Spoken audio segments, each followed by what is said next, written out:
Pak Jambu Padinya dalam acara Kunui Padi. Mau bilang. Mau bilang. Lalu dan salim sama kita sanjungkan kepada pahlawan Nabi besar Muhammad SAW yang mana beliau telah bersusah payah membawa kita dari alam kebodohan ke alam ilmu pengetahuan yang kita rasakan saat ini. Yang saya hormati Kecik Kampung, Tengku Imung Kampung, abang-abang lu, adik-adik lu, pada hari ini saya mendapat undangan dari Adi bersama Rijal untuk menghadiri acara Kuniblah di Desa Kurmuka. Maka terpaksa saya hadiri tadi karena terlambat bangun tidur, jam 10 bangun tidur karena jam 5 tidur semalam. Bukan bila dikatakan belum juga kita belum juga wartawan tinggal mandum tidak ada agenda belum wartawan, tapi karena awaknya belum kalau jadi tinggal maka belum mungkin saya belum berjumpa belum bukuh tu lah. Saya belum jumpa karena pam belum lagi kumpul tau.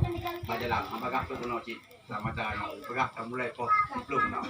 Maka aku dah belum. Maksud dan tujuan lun urangnya lun mau sampaikan mungkin bang-bang lun masuk pandin dan sebagainya dan masuk tengku dan buturi lun. So lun yang sebenarnya buturi. Itu adalah laki, tukang melaki, orang yang jak kena mata. Buku yang juga buku sampai lu selesai kuliah dari SMP, SMA, bahkan lu ikut tes salah satu lu lewat di perguruan di usia. Orang yang walau kampung bekerja sampai buku acara yang lu buat di ular rakit. Insyaallah tu yang lu lakukan lu yang lu berhasil. Dan ulangnya lu nak disinggah oleh Tuhan Mecut rezeki nimbang dari awal kehidupan lu yang tak berubah kehidupan lu Mecut. Tapi ingin lu baik lu berubah tapi petaninya harus berubah. Arti lu juga riset, ada beberapa riset yang lu buat. Setelah riset yang lu buat, hasil penelitian lu buat, itu di saat yang tak berhasil akan lu sampaikan pada rakyat. Ayo masyarakat, kata lagi udah buat kami capai. Ayo rakyat lagi udah capai. Contoh, yang buat yang juga di Udin Perame di wilayah Aceh Barat. Hadir nakak laku nakoh jauh, belum disepelekan. Tapi tidak masalah, adalah motivasi lo sehingga belum dari 2 hektar, 5 hektar sampai 10 hektar belum pelalau Udin Perame.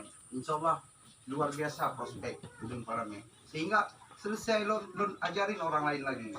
Bahkan kau dalam pembelian, nah keuntungan 1,2 miliar, nah keuntungan 2M.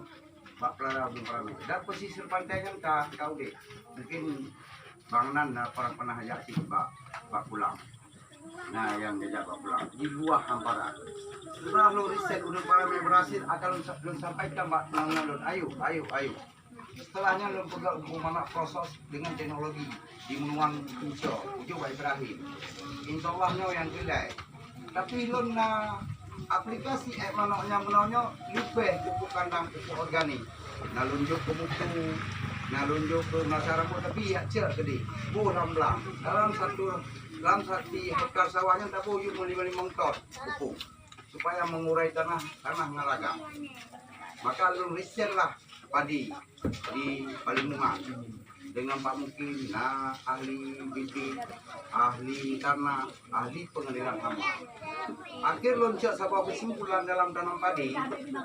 Kalau seandainya kita benar-benar melakukan merawat padi dengan benar, insyaallah dengan SOP kamu pegang dengan Pak Mukim, insyaallah hanali 11 ton, 12 ton mungkin bisa hidup dalam per hektar. Apa yang harus genjot di dalam tanam padi tersebut kita upayakan dalam setahun 3 kali. Kalau seandainya dia sudah demeng padi 10 ton atau 13 ton dalam per hektar, kan? Kemungkinan kita